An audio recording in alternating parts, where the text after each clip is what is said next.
As a director, you should ideally plan some rehearsal time with your actors. Now, this is a really useful time to read through the script together, talk about what it means, and make a lot of acting decisions in advance before you go anywhere near them with a camera. The best thing about this is you are basically checking everyone thinks they are making the same film before you start, because there are plenty of films where they've started filming, but they've never had that conversation, and you get a very expensive and disjointed mess. So by having those important conversations with the actors first about what their characters want and what the film is about, this gives you confidence on the day because you've already tried your ideas out and you've already seen what works, and so you waste no time when filming.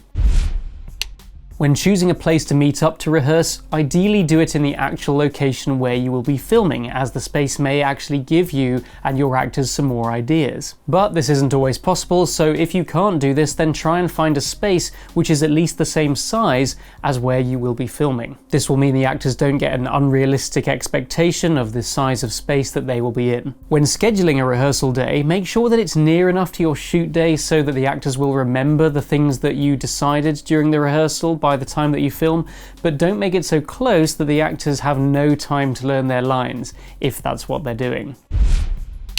Now, sometimes arranging a separate rehearsal day is just not possible. Your cast and crew are all in different places and they're busy, and you just can't get them all together before filming. If so, don't worry. Just schedule a good amount of rehearsal time on the day of the shoot before you begin any filming. This was the case for my short film Roadkill. We just had a single day to film this with the actors, so we simply scheduled a decent amount of time to talk about the script and rehearse everything before we started filming. So whether you're doing it in advance or on the day, here's my advice on conducting a good rehearsal with actors. When you first arrive, just sit down with the actors first and have a chat about the story. Hopefully they've already read the script in their spare time, so you can begin by talking about the story and the characters and what the characters want in each scene. Next, while you are all still sitting down, you can get the actors to read the script with you. If you're the director, you can read the stage directions and they can read the dialogue. It's good to allow actors to do a cold reading with no input from you the first time you do it, just to see what they give you, as they may bring something to the part that you hadn't actually thought of. So don't give them loads of directions straight away until you've heard them read it at least once. Once you've done the cold reading, then is the time to give any notes based on what you think you would like to add, and then do a second reading with them.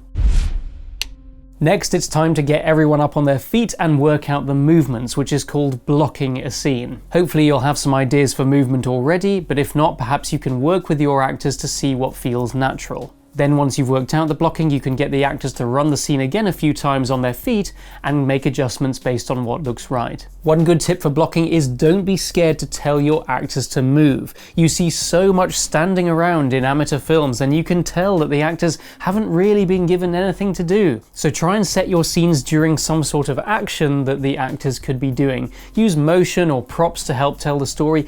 Give them some acting to do. Don't just get them to stand there and talk, otherwise you might as well be making something for the radio. Make up business for them, try things out, because in real life nobody just stands around doing nothing and having conversations, and if they do, it makes for a very boring film. Once you've done this, rehearse the scene again and see if the movement and the actions actually fit with what's going on. Think about how your characters would walk, think about how they would enter a room, think about the different ways they would behave with each other depending on what has just happened in the previous scene. Remember that the dialogue should simply be the icing on the cake, and if you removed it, you would still be able to tell what is going on in a scene from the body language. So during the read-through and the rehearsal and the blocking, you can make notes all over your script so that you have a much better idea of what it's going to look like when it's performed. So rehearsals can be really useful. Use them to make as many of these performance decisions as you can before your shoot. They're going to save you so much time and money, and most of all, they're really fun. So enjoy the rehearsal process with your actors.